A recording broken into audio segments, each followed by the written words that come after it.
تعشق مثل الربا والشجر فتهدي الضياء لها يا قمر.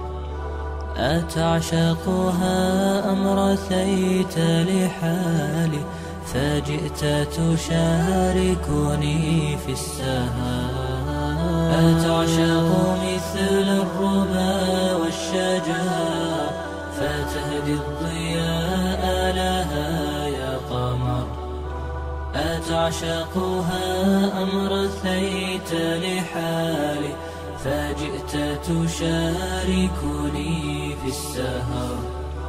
أعز كأني مقيم الرحال فسيح الخيال بعيد النظر.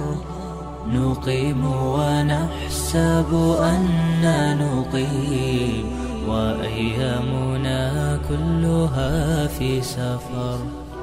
وتخدعنا بهرجات الحياة فنصحو على يومنا المنتظر. أيا بدر عندي أحاديث شتى سأنقل منها الأعز الأغر.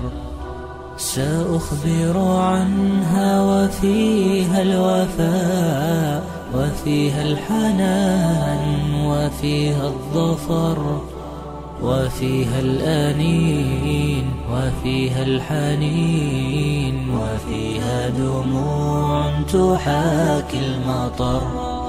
كأنك تعلم منها الكثير وأنت تحيط ببحر وبر. لقد عشت يا بدر دهرا طويل وعاشرت من أهلنا من غبر. فقل لي بربك أخبرهم وحدث بها خبرا عن خبر. فأبدى اشتياقا لهذا الحديث وزاد ائتلاقا يسر النظر. وقال أتعني الرسول الكريم أتعني الصديق أتعني عمر أتعني الرجال الأمات الضلال وأحيوا بهدي الكتاب البشر. أقول وقد شهدت مقلتاي جليل المعاني وأسمى العبر. أولئك من سطروا للعلا أجل الصفات وأعلى السير. رسول نبي كريم الطباع وأصحابه حوله كالدرر. تنام المعالي على طرفه وتصحو على صوته في السحر. شباب الهدى قد بنت أمتي عليكم من الأمل المنتظر. سروحا تقاوم عصف الظلام وتهزأ بالفسق أن ظهر. فهل جعلتم لبنيانكم أساسا من الحق يأبى الضرر. ومن لذ لله في دربه كفاه المهيمن من كل شر. يعز على المرء ألا يرى شباب الهداية يأبى الخبر.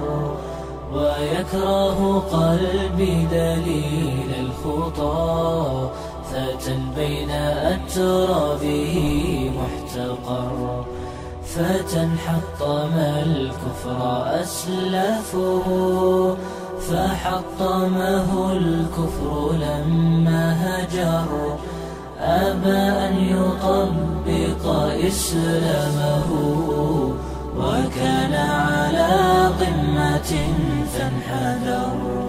وشر المصائب يا إخوتي ذليل وقد كان ملء النظر.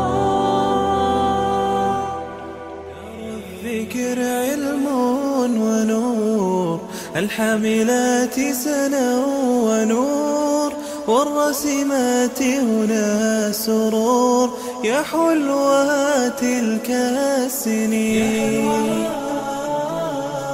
كانت لنا الدار منى تعشق مثل الربا والشجر، فتهدي الضياء لها يا قمر. أتعشقها أم رثيت لحالي، فجئت تشاركني في السهر. أتعشق مثل الربا والشجر، فتهدي الضياء لها يا قمر. أتعشقها أم رثيت لحالي، فجئت تشاركني في السهر. أعزك أني مقيم الرحال، فسيح الخيال بعيد النظر. نقيم ونحسب أننا نقيم، وأيامنا كلها في سفر. وتخدعنا بهرجات الحياة، فنصحو على يومنا المنتظر. يا بدر عندي أحاديث شتى، سأنقل منها الأعز الأغر. سأخبر عنها وفيها الوفاء، وفيها الحنان، وفيها الظفر، وفيها الأنين، وفيها الحنين، وفيها دموع تحاكي المطر. كأنك